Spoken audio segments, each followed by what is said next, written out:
This is Sharon Cross for AmericanCatholic.org. We're speaking with Sister Joan Chittister in the library of her home in Erie, Pennsylvania. Sister Joan, many people know about St. Francis, but not many people know about St. Benedict. Can you tell us anything about his life and times? Well, St. Benedict as a figure is not well known because there's not much of an historical nature to know.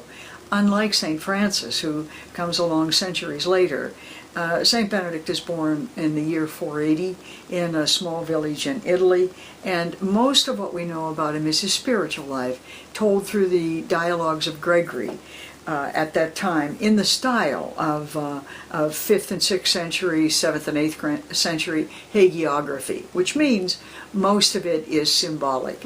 But from that we realize that he had very fervently developed disciples, that he was a compassionate man, a miracle worker of some type, whatever, however that defined itself out in the life of the people.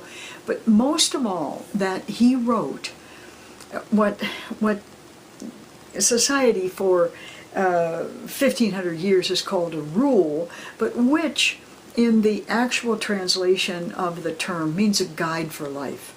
And he wrote this spiritual guide to enable people, average people, ordinary people, to live an extraordinary life in a situation that was as full of tumult and chaos and disorganization as our own.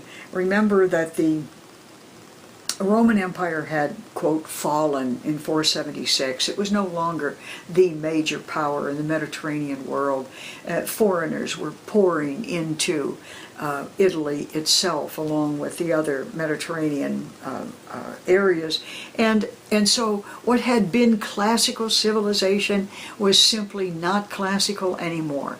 Into this, the rule of Benedict, this template for a spiritual life, brings terribly basic values and weaves them around community life.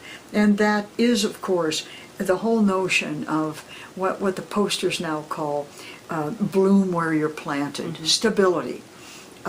This whole commitment to live this new lifestyle that's based on community, on stewardship, on peace, on equality. For instance, it's 5th and 6th century, but Benedict requires that everybody who comes to the monastery, noble or peasant, has the community age according to the time that they enter. So if my friend is 18 and enters at that time, and I'm 22 and enter a year later, my friend will be older in the monastery than I am, because that's when he was born into the spiritual life. But most of all, socially, politically, it means that a hierarchy cannot take over. We are equal in everything that leads to spiritual development.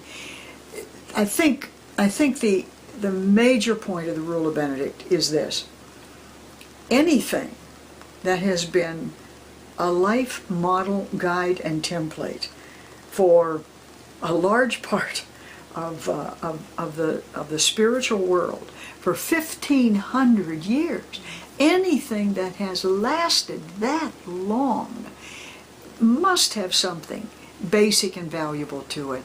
So, to be quite frank, we're doing a great deal now to introduce that in contemporary terms in our own society, because we've never needed these qualities more.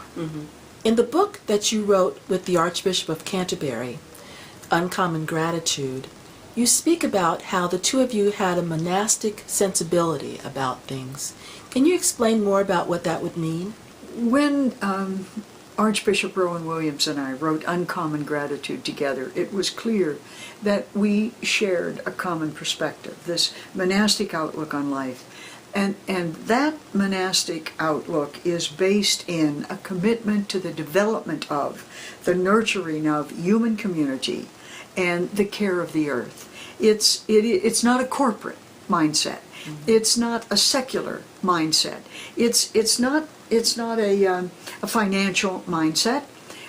It's a global mindset. It says that what we all share in common is this need, this obligation, this desire to live together in a global community in a way that does honor to the will of God for all of humankind. So it requires hospitality. It's inclusion. It takes everybody in. It requires accountability to one another as well as to the goods of the universe and of the community itself. You know, the Rule of Benedict says that you're to treat all things as if they were the vessel of the altar. That means that you're not into accumulation.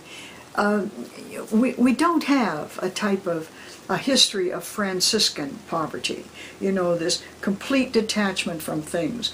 But Benedictine poverty requires you to use them, to use everything in such a way that it is, in essence, recycled for centuries. You know, our furniture doesn't come in one door and out the other. We have the basics because we're ordinary people, but we learn in a Benedictine and a monastic spirituality to use them extraordinarily well, to use them not just for ourselves, but everything we have belongs to the poor, belongs to the people, belongs to the land. It is a communal lifestyle, but that doesn't make it an isolated or a cloistered lifestyle.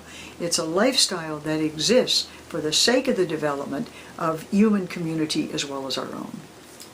Thank you, Sister. Thank you.